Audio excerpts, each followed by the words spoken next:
Hey everybody, time to finish this guy off. So I'm gonna, I found one hole here, I was just looking at it, so there's a couple of holes here I can see right now. I'm gonna plug those up and then grind this down on the front and the back, see what pinholes we have there, plug them up, and then get this guy in fiberglass. Alright, that's all done. Got a good wipe of short strand fiberglass on there to seal up the weld from here. Also did the inside up in there. So this guy is done. I just have to sand that stuff down and we're good to go. I'm going to move on to the driver's side. Alright, so here we are on the driver's side. A reminder what we're looking at here. So we have a much smaller hole than we had on the other side. Until we get in there and start cutting it, I'm not sure how much surgery I'm going to have to do. So we'll start the same way as the last one. We'll just section out a little piece right here and see what things look like, then we'll go from there. I'm hoping I don't have to take this off, although I probably will. Or if I do, maybe I can just cut this along here and just section that little piece in. So just kind of go across this way instead of going all the way up in here like I did on the other side. But I don't know, we'll see. Start cutting. Well, this one's a little tricky. I cut that little corner out there and it's pretty rusty under there. This is not obliterated. This is where the hole was and it's trashed. It's a little rusty all the way through here just on the surface, so just like scale, so I'm gonna clean that up. I don't really know what that looks like under there. I don't want to take it off.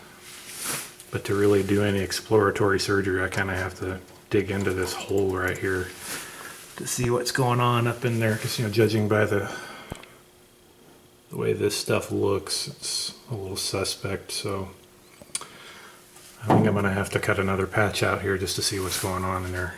So, oh well. In the words of Professor Farnsworth, good news, everyone. And a Futurama reference there. This isn't as bad as it could have been. I kind of lucked out here, I think. So I think this panel's fine right here, except for this one little corner. So I just need to patch that corner there. I bent this piece out to get a look at what's going on underneath. Everything looks fine under there. I had a chance to bust out some of my fuser seam sealer.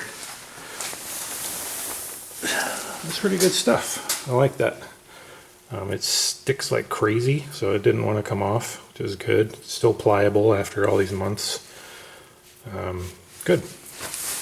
So I had actually cleaned that when I was doing the trunk, and I guess I didn't notice anything then. There's a pretty big gap right here, but you know that's the way it was. It's a little crusty in there, but I wouldn't worry about it. I just need to patch this piece here, clean this up, and then just put a new patch piece across there. So that's actually not so bad. Alright, so I cut out that little piece right there. Here's the piece that came out of there. It goes like that. So we saw that before. It's a little rusty down and through there. That corner's not too bad, so and it's pretty clear by the time you get to the end here, so I think we're safe here where we stopped. So it was a little iffy right in through here, but this is clean. So it's just basically right in that corner right there.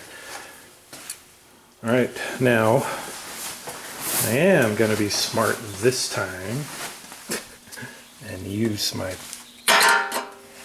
drop-off panel that I bought. That's the piece I need right in that corner there. So when I cut that out and get to fit in that. Alright, same procedure we used for the passenger side. Took the piece that I cut out, taped it all back together with it flattened out. Give myself an outline for the replacement piece, and then I'll try and bend it to match how that one was. It's so funny how these things work.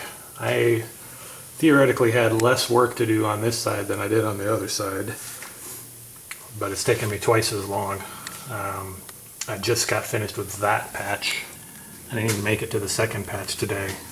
That's because up here was just blow through central, of course, and like the hardest place to get to with the welder and the grinder and everything else was just a nightmare. I spent probably an hour working on that one little spot right there, but it's done. So that piece is all in place, ready to go. On the inside of this piece up in here, I sprayed some Eastwood rust encapsulator up in there to try and cut off anything that might rear its head there. I have the other patch cut out, but I haven't bent it or anything yet. This piece is angled a little bit weird here, but I think that's the way, because of the way the replacement piece was. I need to just tap that part right in there, right there to level it out a little bit, I think. And I think we'll be good to go. There's that gap right there you can see, but that's the way the other one was too, so he's good. Anyway, that's gonna do it for today. I'm beat. Pick this up maybe tomorrow. It's supposed to rain tomorrow, so I may not be out here tomorrow, but we'll see. Making good progress though. I'm pretty happy about everything. So thanks a lot everybody, and I will talk to you soon. Alright, so how's this for awesome? I went to go get my shielding gas refilled today, and the place that I used to go to get the stuff is gone, so I had to find a new place. And I'd always thought that other place that I was going, that guy was a little shady. Just never seemed quite right, and like every time I brought a tank back, he was always painting the tanks and stuff, and I don't know what the story was with that. So anyway, I brought the tank back, and the first thing the guy says was, did you get this tank from the guy down the street? And I said, yeah. Why? He said, well, this one, it expires in a couple of years, so it's a little borderline, but you know, it's okay. I said, okay, that's fine. He said he didn't have any argon CO2 tanks filled, so he had to refill mine. I said, fine. So he goes to refill it, and then he comes back and he says, hey, that tank that you have is an oxygen tank. It's not even a CO2 argon tank. And he says, do you have any idea how dangerous that is? And I said, well, yeah, I guess. And he said, you know, if that guy hadn't completely purged it properly, you have oxygen left in the tank, and you're pouring oxygen into a welder. Anyway, so that guy's out of business. Company's not there anymore, but good Lord.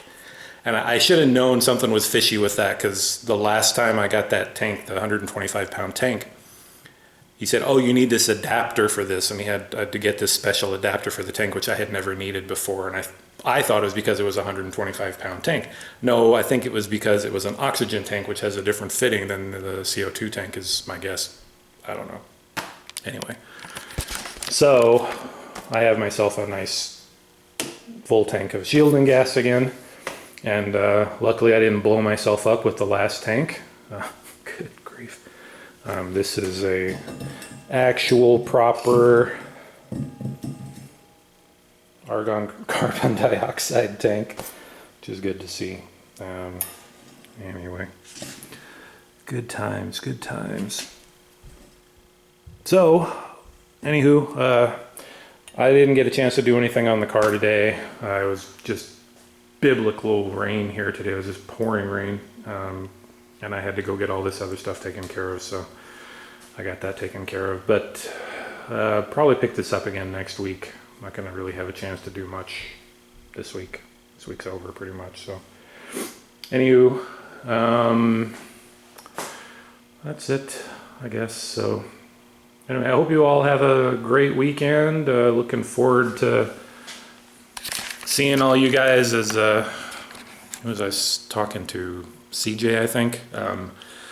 This is the time of year when all the YouTubers start to come out of hibernation, is the way that I look at it. I get really kind of antsy during the winter because nobody's working on their cars during the winter. Very few people are working on their cars.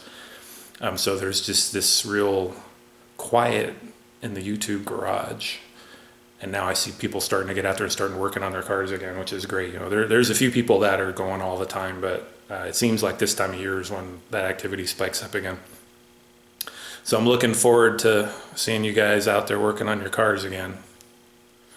Anyway, it just dawned on me this week, I worked on this car Monday, Tuesday, Wednesday, Thursday this week, which I rarely do that. And it kind of dawned on me that that's like a month's worth of work for how I usually do things, right? Which is, I just do, 4 or 6 hours on a weekend and that's it. So just that work I did on the wheel wells and stuff this week, that would have taken me a month to get that done. So I'm hoping I can keep this up for a while, crank through this stuff and get things moving, and hopefully in a couple of weeks have the car off the rotisserie and actually start working on body work and stuff. That's going to be really exciting for me to move on to the next phase of the car. I thought I was done with rest repairs until I found those holes in the wheel wells. So after that, hopefully I'm done with rust repairs, except for the quarter panels, which, that's a lot of work, but that's going to be when the car is on the ground. Anyway, long-winded again. Thanks everybody. Have a great weekend.